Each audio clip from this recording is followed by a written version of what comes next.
I feel like this class has really opened my eyes to persuasion and influence skills. Today, I'm very grateful to attend Ramez's session on persuasion and influence.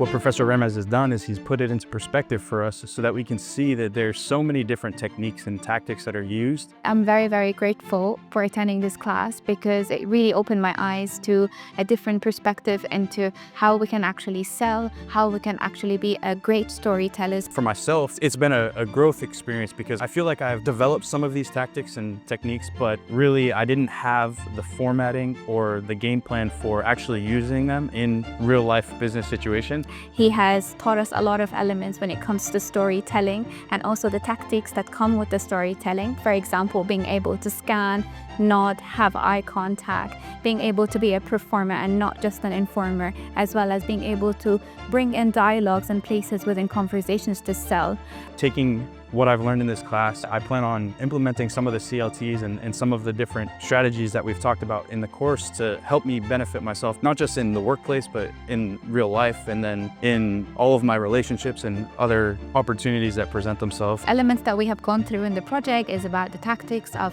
storytelling, from how we could actually use dialogues, places, really tap into elements of the project and the story to be able to create an influence. I feel like Professor Ramez has created a safe space for all of us to be able to share our experiences and share our stories, and to also see that it's not just a one type of strategy that works for everything, but rather each story and each situation requires different perspective, different context, and there's different ways that you can approach it. And I think this is a great tip and skill set that we need to have as MBA students to be able to go outside there and sell the designs and the dream to the people and the customers.